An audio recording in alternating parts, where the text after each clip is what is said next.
Hello dinosaur peeps, do you recognize this? You have just started fresh on the island and you are looking for a high level tame, but for days or weeks you only find low levels that you even wonder if your server is set up correctly. In this video I explain which servers have the best tames and which servers you should avoid. You will probably think that the level distribution on the servers is equal, so you have the same chance of finding high level tames on all servers.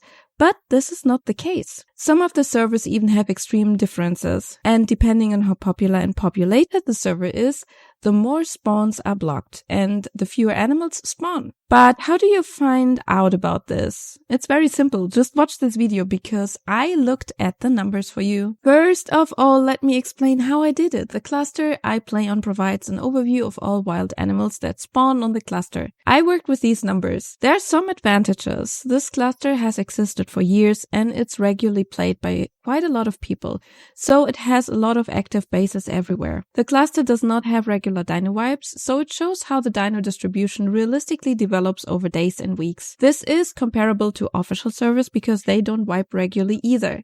So this info is very valuable. So we get to the first step in which I try to roughly divide the maps into categories. The first clue to find out if a map has more or less high-level animals is to take the average level of all animals and then look at that. To make it a little bit more fair, I excluded some animals from this. Firstly, wyverns and rock drakes because they're not tameable anyway and the level is above the normal dino max level, and this would distort the average level. Secondly, I have also taken out all dinos that are below level 5. This is mainly to give maps like Valguero, Lost Island and Scorched Earth a chance, as there are quite a few of level 1 jaboas spawning there. Next, I took out all corrupted animals because that would distort the picture on extinction. With this adjusted data, I calculated the average level. On the last place was the island with an average level of 39 on a 150 max tame server. Genesis 2 did the best because the average level here was 68. These maps also turned out to be quite an opposite extreme in the following tests. And here I'm showing you once again the complete ranking of all maps. What you can see here are two groups of maps. One between level 65 and almost 70, and the other one between 39 and 44. Of course, it's no coincidence that these maps are so close to each other in terms of their levels. The first four maps are official story maps, which even came out in the order they were ranked. What we can see is that with each map, the average dino level has increased a little bit, and with it, the difficulty. Especially if you start as a fresh spawn, you will notice the difference between the island and Valguero. Of course, levels aren't everything here because Scorched Earth, despite the low level number, is one of the most difficult maps because there are dangerous animals in the spawn areas that make your life difficult, likewise in Aberration. Even though this is an interesting clue, the average level can't necessarily tell us where we should tame certain animals and which map is best suited for this. So the next thing I did was to break down the statistics by animal. And I actually already had a complete video script ready where I read the levels and tell you where you can find the best animals, but somehow it didn't feel like the complete truth. Something was missing and I didn't feel like I could have given you anything worth knowing except a handful of numbers thrown in your face. So I abandoned the script for a few days and then I tried to visualize the raw numbers with some visualizations, aka graphics. And when I did that, I came across something very interesting. When I made a graph showing how a particular dino spawns on all servers and what the level distribution looks like, I discovered that Wildcard only uses 2 spawn patterns for most animals, and they depend upon which map you are using. If we think back to our 2 groups of maps that we identified based on the average levels, that makes sense. But how does that matter to us? Let me explain. The island, extinction, Scorched Earth, and Aberration use a relatively linear pattern of spawning animals. I'll show you that here. The higher the levels, the less animals spawn. This is a relatively simple spawn rule that has been applied here, and I have seen it applied to both carnivores and herbivores. On the low populated map, there are often minor deviations and inaccuracies that occur due to external influences. For example, maps that are played a lot often have fewer spawns because they are blocked by bases. This is an important factor that should be taken into account because most of you play on servers with people and therefore have similar conditions. But let's move on to the second spawn pattern that is used by the other map group. And I tested several animals and saw this pattern was used on all maps of the second group, regardless of the type of animal. Of course, there are deviations with special spawns, such as gigas and tech animals, because they are far too small of a group of animals to make a statement, and also for animals that do not spawn in different levels, like jaboas, which spawn only as a level 1. I have picked out a few examples to show you how I evaluate the recommendations when I see the statistics. Here, not only the statistics are important, but the conditions on the map itself and in which mode you play. As mentioned before with the difficulty, it makes a big difference whether you play on an unmodded server and you have to find all the dinos manually, or whether you have a dino tracker and you can simply track the high-level dinos with their coordinates. For Rexes, I recommend taming them either on Lost Island, Genesis 2, or Valguero. On all 3 maps, the bar of high-level animals is relatively high.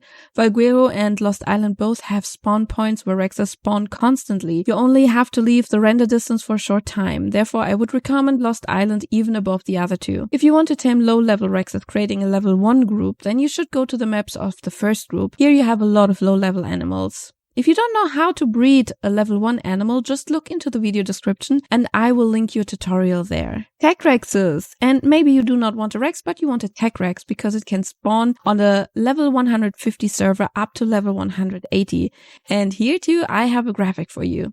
As you can see, many maps only have 1 to 3 animals that spawn at all. But if you look at Genesis, we see a peak of almost 200. Should we then rather go to Genesis? Not in particular. This is another one of those cases where it depends on where you are in your game progression. I would not advise a beginner who's collecting Rexes for their first boss fight to go to Genesis because the Rexes there are in the lunar biome. And this is anything but beginner friendly. I would even describe it more as an endgame zone. So my recommendation, go to Lost Island to the patch of Meadow between the Snow Castle and the Beaver Dams and kill Rexes until a high-level Tech Rex spawns. The spawns there are instant, so as soon as a Rex is dead, you turn around and look again and a new one is there. Just keep doing this until a high-level Tech Rex spawns. This is the most beginner-friendly variant. But if you're already in the endgame, there's nothing to stop you from making a trip to Genesis and check out the lunar biome. It's another animal that is unthinkable to play without, and that's the Yutyrannus.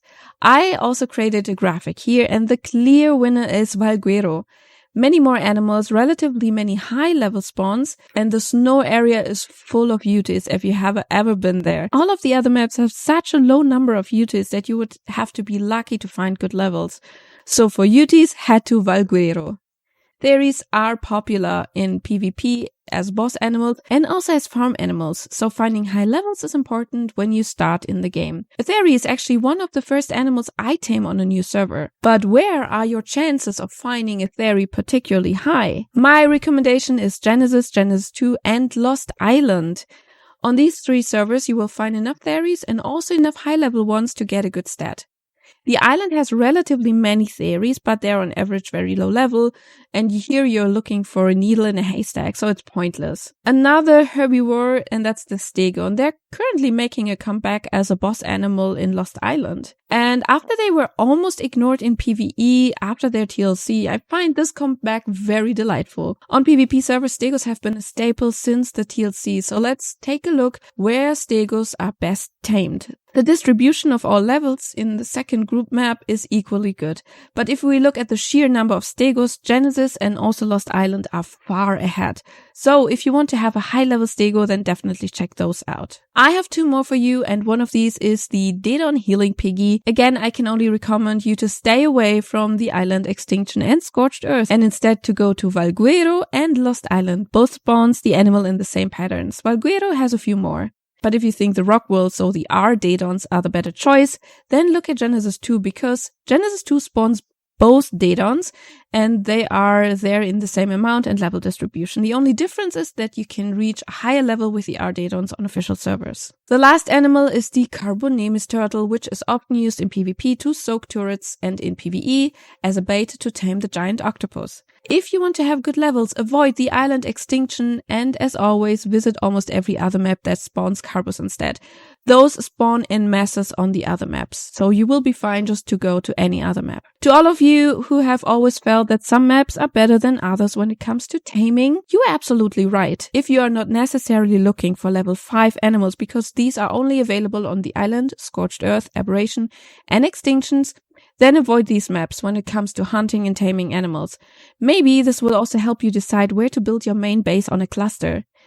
If you are interested in information about other animals, please join our Discord and we can discuss it there. I hope this video helped you to learn and understand more about spawns, and I hope to see you in the next video. Have a good one. Bye!